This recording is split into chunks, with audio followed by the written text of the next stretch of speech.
Hello, this is Darrell Castle with today's Castle Report. This is Friday, the first day of December in the year of our Lord 2023.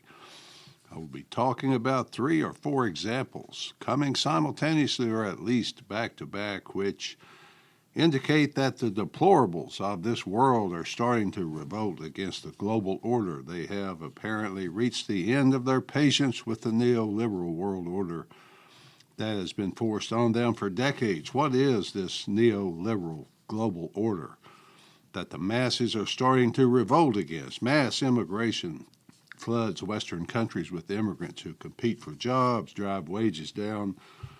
They don't compete with the elite because the elite own the factories. They don't work in them.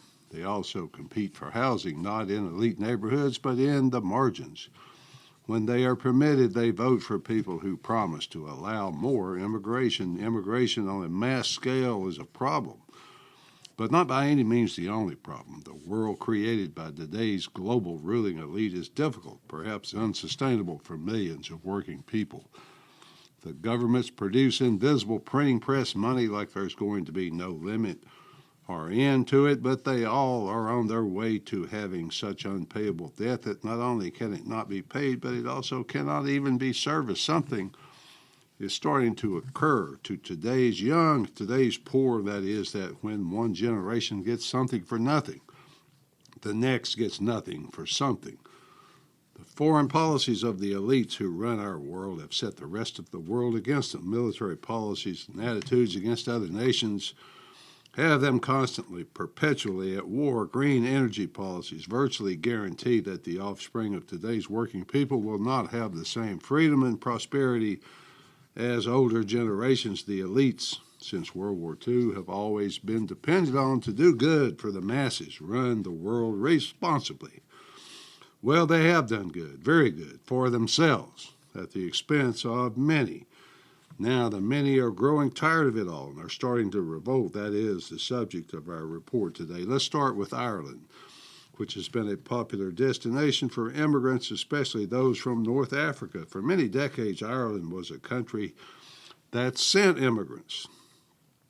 They sent immigrants around the world, especially to America, Australia, and New Zealand. The Irish filled the underclasses of many cities along the East Coast, especially Boston and New York, but now it's all different. Currently, about 20% of the Irish population is foreign-born, thanks to the policies of the elite at the European Union, which controls the Irish government as it does all European governments. The city of Dublin erupted in flames on Thanksgiving Day when an immigrant from North Africa stabbed a woman and 3 children outside an elementary school in the inner city of Dublin. The woman and a 5-year-old girl are in serious condition. The other children have less serious wounds. The people took to the streets and set the city on fire, burning an immigrant hotel to the ground. The usual looting, burning has occurred throughout the city. The attacker was restrained, ironically, by another immigrant and several bystanders. The Irish police seem to be at a loss as to whether he's a hater or just mentally ill. Many people have been arrested for participating in the riots. Many also view the immigration policies as the real culprit. The pace of immigration seems to be the match that lit the fuse that has been burning for many years. There have been ongoing protests during the last 5 years in which immigration has intensified under the direction of the EU bureaucrats. Many hotels and guest houses have been converted to asylum accommodations which compete with the Irish masses, but not the ruling elite.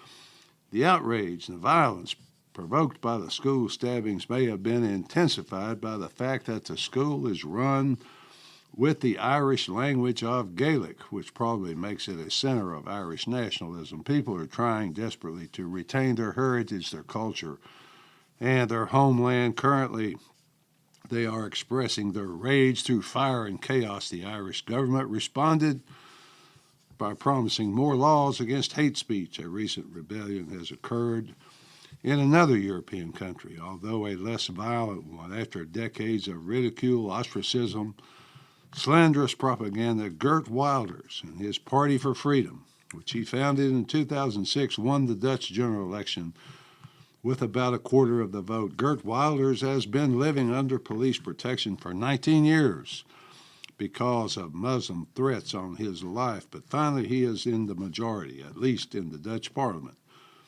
He now has the task of forming a government out of all the other parties, with the Party for Freedom, his party, as the majority. I argue now that his election is not only a popular referendum on immigration, but on many other elite special policies as well. His election represents a rejection of the neoliberal elite world order and all its sanctimonious destruction of the Dutch way of life. Climate lunacy, woke lunacy, anti-Russian lunacy, and especially the lunatic policies that demanded that 3,000 Dutch farms be vacated and their cattle slaughtered. I hope that it is a rejection of the entire European Union and current drive to end national sovereignty of member countries and merge them all under the unelected bureaucrats in Brussels. The EU steamroller, definitely on a roll, seems to be intent on swallowing the individual rights of Europeans. Since the Magna Carta in 1215, individual freedom in Europe has been on an upward trend, with a few Hitler years excepted. But even Hitler was quickly put down and order restored. Now it appears that the whole continent will be under the heel of the EU boot. If so, then nothing can stop it, short of a Russian victory in Ukraine, which could possibly collapse the EU and NATO. Now, let's turn our attention away from Europe to another Western nation where the natives appear to be in revolt against the elite order with all its propaganda and media might. Argentina, and its capital city of Buenos Aires, often referred to as the Paris of the Americas, the Paris of the West, with its culture, architecture, cosmopolitan atmosphere. That country, however, has been home to some of the craziest economic experiments in the entire world. The politicians elected for decades have done nothing except create massive, unstoppable inflation. Since the end of World War II, Argentina has averaged 190% inflation per year. Inflation is currently running at about 140% for 2023. This insanity has destroyed the value of the local currency, created great value for the U.S. dollar, which has given rise to widespread black market monetary exchanges. If the people want to preserve value, they must convert to dollars, but as you know, those are the subject of inflation also. So Argentina has been controlled by the same global elite working toward global government, or at least global control, for many decades, from Juan Perón and his wife Evita to the modern influence of communists like Fidel Castro and Hugo Chavez, who wielded their influence from Cuba and Venezuela. The Argentine people labored under their insane policies. One can't help but wonder why the Argentine people cannot overcome the propaganda and try something different. Well, now, with the election of Javier Milei, who will assume the office of president on December 10th, they have. Mr. Milei is consistently referred to in the Western press as far right or extremely right, but the reality is different, as you might expect. He is a libertarian, a proponent of the Austrian School of Economics. He has been a university professor of economics and mathematics for 20 years, has never failed to publicly and consistently state his libertarian views. He knows that in the last 100 years, individual freedom has been eroded by state power. He seeks to reverse that.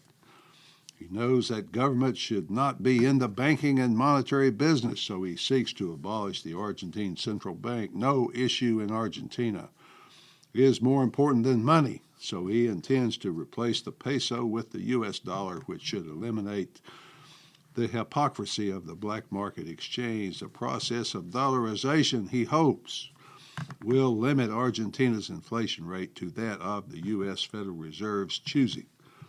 I would advise caution to Mr. Milei, caution in dealing with the U.S. and in dollarization, because as Henry Kissinger, who recently died at the age of 100, once said, quote, "It's dangerous to be an enemy of the U.S., but it is even more dangerous to be a friend," end quote. Remain neutral, Mr. Milei. That's my advice. Remain neutral like Switzerland and don't become involved in U.S. foreign wars, especially avoid the U.S. regional coups across South and Latin America. He says he wants to free market the country with sound money, free banking, abolition of most regulations, a large reduction in taxes, Those policies could make Argentina an investment magnet rather than an investment black hole that could become like Hong Kong before the Chinese communists took over. Historically, Argentina has stayed out of large global conflicts, but recently it applied to join the BRICS nation. Milei has said he wants to reconsider that and reorient Argentina toward the U.S. and Europe geopolitically. Okay, Javier, just be careful. What if his reforms stick and the country stays with them for, say, a decade? The result could make Argentina the freest, most prosperous country in this hemisphere, perhaps in the entire world. Argentina has tremendous potential. It has been waiting for sanity to emerge. It is rather isolated from the large U.S.-European conflicts. It is a giant geographically, but it only has 45 million people. It has everything in the way of natural resources and climate. The only problem with Argentina has been insane government, so maybe that's about to change. In conclusion, folks, what does all this radical political change mean for the masses, the rabble, the deplorables of this world? It is a similar geopolitical force as that which elected Donald Trump. It doesn't matter how you feel about Donald Trump because that's not the issue. He was and is the people's attempt to assert individual autonomy from the global ruling elite. Trump, Wilders, Milei represent the people against Klaus Schwab, Bill Gates, the European Union, the U.S. State Department. The people try to rise from their knees, but as with Trump, the power of the almighty evil global state want to push them right back down. The riots in Dublin represent outrage that the Irish government, which is simply the Irish branch of the global empire, is more concerned that no hate speech be uttered than it is the lives of Irish children, the pent-up emotion of losing their country, their jobs, their way of life, even their children has finally reached the explosive stage with the Irish people. Finally, folks, will the reforms of Wilders and Milei stick, transform their nations for the better? Time will tell. But their global masters and ours will be hard at work to keep those revolutions contained. You can rest assured about that. Perhaps there's always been only one revolution. Bad guys, good guys. The trick is deciding which is which. I pray they do stick, however. I pray they become an example of courage for the rest of us around the world. At least that's the way I see it. Till next time, folks, this is Darrell Castle. Thanks for listening.